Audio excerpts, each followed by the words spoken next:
नमस्कार। खबरों के इस बुलेटिन विच तुहाडा स्वागत है। मैं हाँ तरनजीत कौर। पहला पेश ने चोणवीआं खबरां। प्रधानमंत्री नरेंद्र मोदी कल जलंधर विच चोण रैली नूं करनगे संबोधन।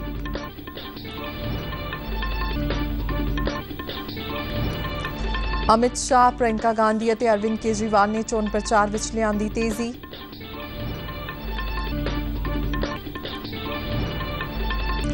बठिंडा शहरी असैंबली हल्के विच चोण प्रचार विच रुझे उम्मीदवार।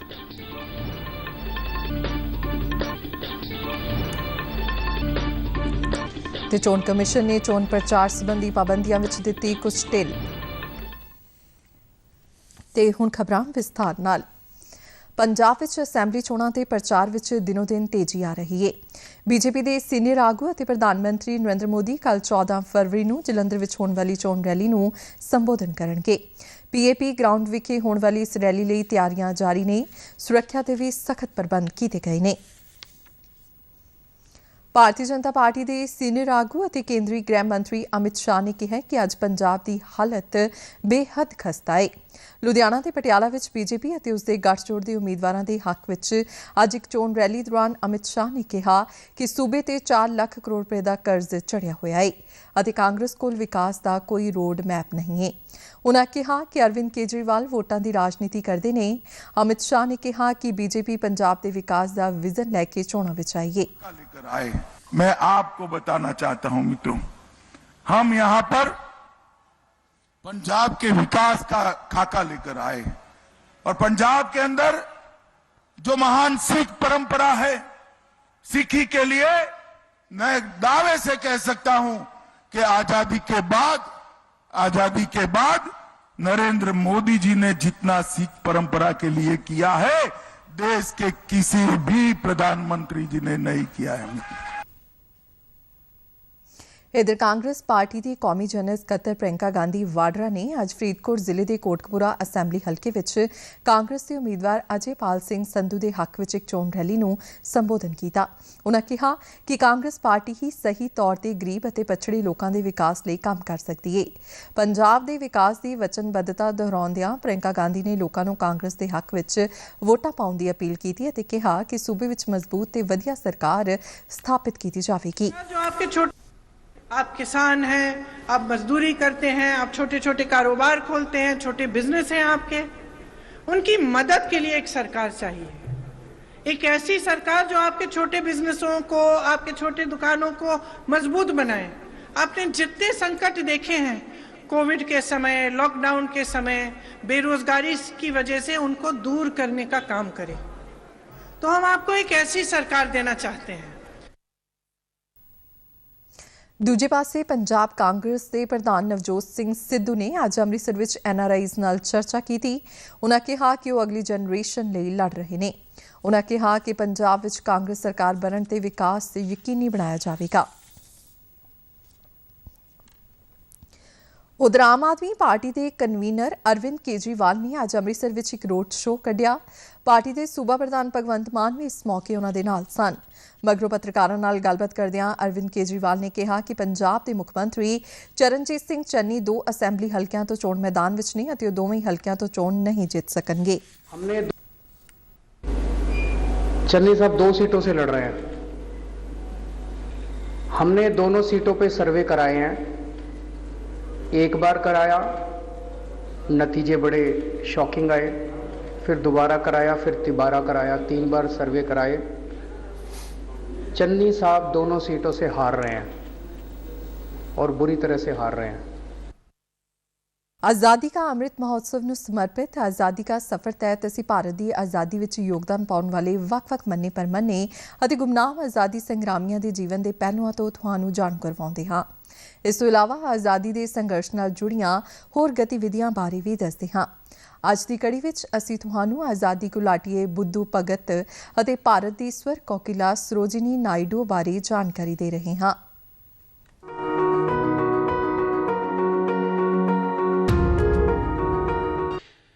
13 फरवरी आज़ादी घुलाटीए बुद्धू भगत की बरसी का दिन है। बुद्धू भगत का जन्म 17 फरवरी 1792 ਨੂੰ ਰਾਂਚੀ ਜ਼ਿਲ੍ਹੇ ਦੇ ਪਿੰਡ ਸਿਲਾਗਾਈ ਵਿੱਚ ਹੋਇਆ ਸੀ। ਉਹ ਛੋਟਾ ਨਾਗਪੁਰ ਪਠਾਰੀ ਖੇਤਰ ਵਿੱਚ 1831-32 ਵਿੱਚ ਹੋਏ ਕੋਲ ਵਿਦਰੋਹ ਦੇ ਨੇਤਾ ਸਨ।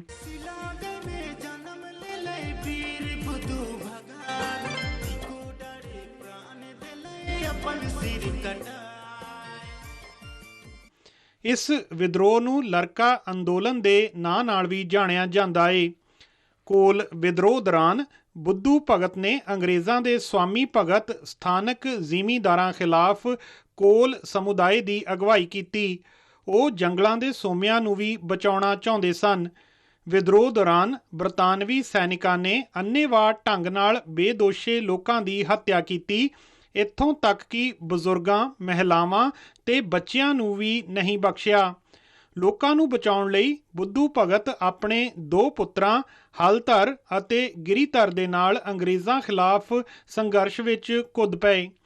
ਉਹ ਬੜੀ ਬਹਾਦਰੀ ਨਾਲ ਲੜੇ, ਪਰ ਕੈਪਟਨ ਇੰਪੇ ਦੀ ਅਗਵਾਈ ਹੇਠ ਬਰਤਾਨਵੀ ਸੈਨਾ ਨੇ ਉਹਨਾਂ ਨੂੰ ਘੇਰ ਲਿਆ।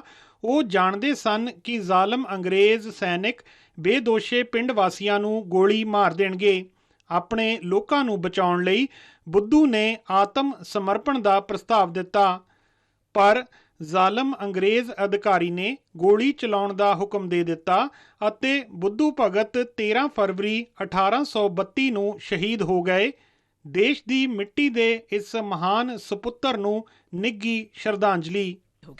What my country says to you, it says in the words of the old Hindu prayer that rises up in every home night after night. Shanti, Shanti, Shanti, peace, peace, peace. ਅੱਜ ਅਸੀਂ ਭਾਰਤ ਦੀ ਸਵਰ ਕੋਕਿਲਾ ਸਰੋਜਨੀ ਨਾਇਡੂ ਨੂੰ ਵੀ ਯਾਦ ਕਰ ਰਹੇ ਹਾਂ। ਉਹਨਾਂ ਦਾ ਜਨਮ 13 ਫਰਵਰੀ 1879 ਨੂੰ ਹੈਦਰਾਬਾਦ ਵਿੱਚ ਹੋਇਆ ਸੀ। ਪਹਿਲਾਂ ਉਹ ਸਰੋਜਨੀ ਚੱਟੋਪਾਧਿਆਏ ਦੇ ਨਾਮ ਨਾਲ ਜਾਣੇ ਜਾਂਦੇ ਸਨ। ਉਹਨਾਂ ਦੀ ਸਿੱਖਿਆ ਮਦਰਾਸ, ਲੰਦਨ ਅਤੇ ਕੈਂਬਰਿਜ ਵਿੱਚ ਹੋਈ। ਇੰਗਲੈਂਡ ਵਿੱਚ ਔਰਤਾਂ ਦੇ ਵੋਟਿੰਗ ਅਧਿਕਾਰ ਨਾਲ ਜੁੜੀ ਮੁਹਿੰਮ ਦੇ ਤਜਰਬੇ ਨਾਲ ਉਹ ਭਾਰਤ ਦੇ ਆਜ਼ਾਦੀ ਸੰਗਰਾਮ ਵੱਲ ਖਿੱਚੀ ਗਈ। 1898 ਵਿੱਚ ਉਹ ਹੈਦਰਾਬਾਦ ਭਰਤੀ। ਉਸੇ ਸਾਲ ਗੋਵਿੰਦ ਰਾਜੂਲੂ ਨਾਇਡੂ ਨਾਲ ਉਹਨਾਂ ਦਾ ਵਿਆਹ ਹੋਇਆ। ਉਹਨਾਂ ਨੇ 1920 ਦੇ ਦਹਾਕੇ ਵਿੱਚ ਨਾਮ ਮਿਲਵਰਤਨ ਅੰਦੋਲਨ ਵਿੱਚ ਸਰਗਰਮੀ ਨਾਲ ਹਿੱਸਾ ਲਿਆ। 1924 ਵਿੱਚ ਉਹ ਭਾਰਤ ਦੀ ਆਜ਼ਾਦੀ ਵਾਸਤੇ ਸਮਰਥਨ ਜਤਾਉਣ ਲਈ ਦੱਖਣੀ ਅਫਰੀਕਾ ਗਏ। 1925 ਵਿੱਚ ਉਹਨਾਂ ਨੂੰ ਇੰਡੀਅਨ ਨੈਸ਼ਨਲ ਕਾਂਗਰਸ ਦੀ ਪਹਿਲੀ ਭਾਰਤੀ ਮਹਿਲਾ ਪ੍ਰਧਾਨ ਬਣਾਇਆ ਗਿਆ। ਭਾਰਤ ਦੇ ਆਜ਼ਾਦੀ ਸੰਗਰਾਮ ਪ੍ਰਤੀ ਜਾਗਰੂਕਤਾ ਵਧਾਉਣ ਵਾਸਤੇ ਉਹਨਾਂ ਨੇ 1928 ਤੋਂ 1929 ਤੱਕ ਉੱਤਰੀ ਅਮਰੀਕਾ ਦੀ ਯਾਤਰਾ ਕੀਤੀ। ਭਾਰਤ ਪਰਤਣ ਤੇ ਬਰਤਾਨਵੀ ਵਿਰੋਧੀ ਕਾਰਵਾਈਆਂ ਕਾਰਨ ਉਹਨਾਂ ਨੂੰ 1930 ਤੋਂ 1943 ਦਰਮਿਆਨ ਕਈ ਵਾਰ ਜੇਲ੍ਹ ਜਾਣਾ ਪਿਆ। ਦੂਸਰੇ ਗੋਲਮੇਜ਼ ਸੰਮੇਲਨ ਵਾਸਤੇ ਉਹ ਗਾਂਧੀ ਜੀ ਦੇ ਨਾਲ ਲੰਡਨ ਗਏ। 11 ਦਸੰਬਰ 1946 ਨੂੰ ਸੰਵਿਧਾਨ ਸਭਾ ਵਿੱਚ ਦਿੱਤੇ ਆਪਣੇ ਭਾਸ਼ਣ ਵਿੱਚ ਸਰੋਜਨੀ ਨਾਇਡੂ ਨੇ ਸੰਵਿਧਾਨ ਦੇ ਮਹੱਤਵ ਬਾਰੇ ਦੱਸਿਆ ਸੀ। Mother, our mother still in fetters, her rightful place as a torchbearer of liberty, of friendship, of love, of equity, and she who today still mourns in her house with its roof of snow and its walls of sea, will rejoice, relighting her lamp of inspiration, so that once again in history she takes her rightful place, and she will be justified of her children, and her children will be justified of 1947 ਵਿੱਚ ਬਰਤਾਨਵੀ ਹਕੂਮਤ ਤੋਂ ਦੇਸ਼ ਦੀ ਆਜ਼ਾਦੀ ਮਗਰੋਂ ਉਹਨਾਂ ਨੂੰ ਸੰਯੁਕਤ ਪ੍ਰਾਂਤ ਦਾ ਗਵਰਨਰ ਬਣਾਇਆ ਗਿਆ ਤੇ ਉਹ ਦੇਸ਼ ਦੀ ਪਹਿਲੀ ਮਹਿਲਾ ਰਾਜਪਾਲ ਬਣੀ। 2 ਮਾਰਚ 1949 ਨੂੰ ਆਪਣੀ ਮੌਤ ਤੱਕ ਉਹ ਇਸ ਅਹੁਦੇ ਉੱਪਰ ਰਹੇ। ਸਰੋਜਨੀ ਨਾਇਡੂ ਇੱਕ ਜ਼ਬਰਦਸਤ ਲੇਖਿਕਾ ਅਤੇ ਕਵਿੱਤਰੀ ਵੀ ਸਨ। 12 ਸਾਲ ਦੀ ਉਮਰ ਵਿੱਚ ਹੀ ਉਹਨਾਂ ਨੇ ਸਾਹਿਤ ਸਿਰਜਣ ਸ਼ੁਰੂ ਕਰ ਦਿੱਤਾ ਸੀ। ਕਵਿਤਾਵਾਂ ਦੀ ਉਹਨਾਂ ਦੀ ਪਹਿਲੀ ਕਿਤਾਬ 1905 ਵਿੱਚ ਲੰਡਨ ਤੋਂ ਪ੍ਰਕਾਸ਼ਿਤ ਹੋਈ ਸੀ, ਜਿਸ ਦਾ ਸਿਰਲੇਖ ਸੀ ਦਾ ਗੋਲਡਨ ਥ੍ਰੈਸ਼ਹੋਲਡ। ਉਹ ਲੇਖਨ ਵਿੱਚ ਵਿਵਿਧ ਅਤੇ ਖੁਸ਼ਹਾਲ ਜੀਵੰਤ ਬਿੰਬਾਂ ਦੇ ਪ੍ਰਯੋਗ ਅਤੇ ਭਾਰਤ ਦੇ ਸ਼ਾਨਦਾਰ ਚਿਤਰਨ ਲਈ ਜਾਣੇ ਜਾਂਦੇ ਨੇ। ਉਹਨਾਂ ਦੀ ਦੂਜੀ ਅਤੇ ਸਭ ਤੋਂ ਜ਼ਿਆਦਾ ਸਸ਼ਕਤ ਰਾਸ਼ਟਰਵਾਦੀ ਕਵਿਤਾਵਾਂ ਦੀ ਪੁਸਤਕ ਦਾ ਬਰਡ ਆਫ ਟਾਈਮ 1912 ਵਿੱਚ ਪ੍ਰਕਾਸ਼ਿਤ ਹੋਈ। ਉਹਨਾਂ ਦੀ ਕਵਿਤਾ ਦਾ ਗਿਫਟ ਆਫ ਇੰਡੀਆ ਬਰਤਾਨਵੀ ਸਾਮਰਾਜ ਵੱਲੋਂ ਭਾਰਤੀ ਮਾਵਾਂ ਦੇ ਸ਼ੋਸ਼ਣ ਦੀ ਨਿੰਦਾ ਕਰਦੀ ਏ। ਉਹਨਾਂ ਦੀਆਂ ਕਵਿਤਾਵਾਂ ਦਾ ਸੰਕਲਨ ਦਾ ਸਟੈਂਡਰਡ ਪਲੂਟ ਅਤੇ ਦਾ ਫਾਦਰ ਆਫ ਦਾ ਡਾਨ ਸਰਲੇਖ ਨਾਲ ਪ੍ਰਕਾਸ਼ਿਤ ਏ। ਦੇਸ਼ ਦੀ ਇਸ ਮਹਾਨ ਸਪੁੱਤਰੀ ਨੂੰ ਸਾਡਾ ਨਮਨ।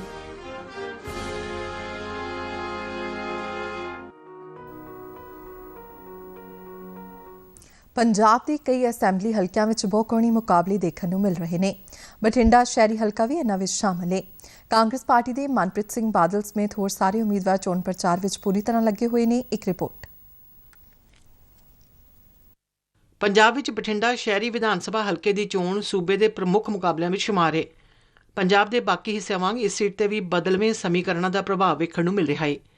ਕਾਂਗਰਸ ਪਾਰਟੀ ਨੇ ਇੱਕ ਵਾਰ ਫਿਰ ਮਨਪ੍ਰੀਤ ਸਿੰਘ ਬਾਦਲ ਨੂੰ ਬਠਿੰਡਾ ਸ਼ਹਿਰੀ ਸੀਟ ਤੋਂ ਆਪਣਾ ਉਮੀਦਵਾਰ ਬਣਾਇਆ।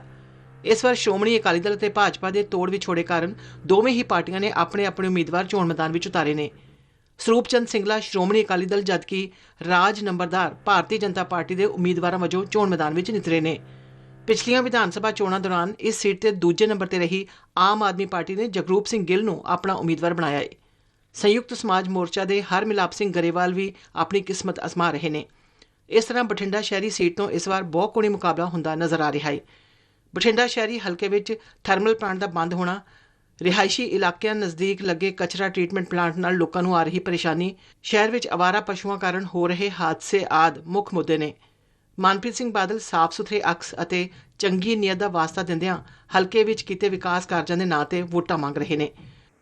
ਪਿਛਲੇ 5 ਸਾਲ ਮੈਂ ਆਪਣੇ ਦੇਸ਼ ਵਾਸਤੇ ਤੇ ਬਠਿੰਡਾ ਸ਼ਹਿਰ ਵਾਸਤੇ ਮੈਂ ਬਿਹਤਰ ਤੋਂ ਬਿਹਤਰ ਸੋਚ ਰੱਖੀ ਔਰ ਮੈਨੂੰ ਸੰਤੁਸ਼ਟੀ ਹੈ ਕਿ ਜਿੰਨੀ ਕੁ ਪਰਮਾਤਮਾ ਨੇ ਮੈਨੂੰ ਲਿਆਕਤ ਦਿੱਤੀ ਸੀ ਔਰ ਜਿੰਨੀ ਕੁ ਪਰਮਾਤਮਾ ਨੇ ਮੈਨੂੰ ਅਕਲ ਦਿੱਤੀ ਸੀ, ਮੈਂ ਆਪਣੇ ਪੰਜਾਬ ਵਾਸਤੇ ਤੇ ਆਪਣੇ ਸ਼ਹਿਰ ਵਾਸਤੇ ਬਿਹਤਰ ਤੋਂ ਬਿਹਤਰ ਕੰਮ ਕਰਨ ਦੀ ਕੋਸ਼ਿਸ਼ ਕੀਤੀ ਹੈ। ਉਧਰ ਆਮ ਆਦਮੀ ਪਾਰਟੀ ਦੇ ਉਮੀਦਵਾਰ ਜਗਰੂਪ ਸਿੰਘ ਗਿੱਲ ਬਦਲਾਅ ਦਾ ਨਾਅਰਾ ਦਿੰਦਿਆਂ ਲੋਕਾਂ ਨੂੰ ਆਮ ਆਦਮੀ ਪਾਰਟੀ ਦੇ ਹੱਕ ਵਿੱਚ ਭੁਗਤਣ ਦੀ ਅਪੀਲ ਕਰਦੇ ਨੇ। ਉਹਨਾਂ ਦਾ ਕਹਿਣਾ ਹੈ ਕਿ ਵਾਅਦੇ ਮੁਤਾਬਕ ਇਸ ਹਲਕੇ ਵਿੱਚ ਉਦਯੋਗ ਨਹੀਂ ਲਗਾਏ ਗਏ। ਦੇਖੋ, ਪਿਛਲੇ ਵਿਧਾਇਕ ਜਦੋਂ 2017 ਚੋਣ ਲੜ ਆਏ ਸੀ, ਮੈਂ ਉਹਨਾਂ ਦੇ ਸ਼ਬਦਾਂ 'ਚ ਉਹਨਾਂ ਦੀ ਡੈਫੀਨੇਸ਼ਨ ਦੱਸ ਸਕਦਾ ਕੀ ਸੀ। ਉਹ ਕਹਿੰਦੇ ਸੀ ਜਿਹੜਾ ਵਿਕਾਸ ਹੈ ਉਹ ਗਲੀਆਂ ਨਾਲੀਆਂ ਬਣਾ ਦੇਣੀਆਂ, ਟਾਈਲਾਂ ਲਵਾ ਦੇਣੀਆਂ, ਬਿਜਲੀ ਦੇ ਖੰਭੇ ਲਵਾ ਦੇਣੇ, ਵਿਕਾਸ ਨਹੀਂ ਹੁੰਦਾ। ਉਹ ਕਹਿੰਦੇ ਸੀ ਵੀ ਇਹ ਮਿਊਨਿਸਪਲ ਕਮੇਟੀਆਂ ਕਾਰਪੋਰੇਸ਼ਨ ਦਾ ਕੰਮ ਹੁੰਦਾ।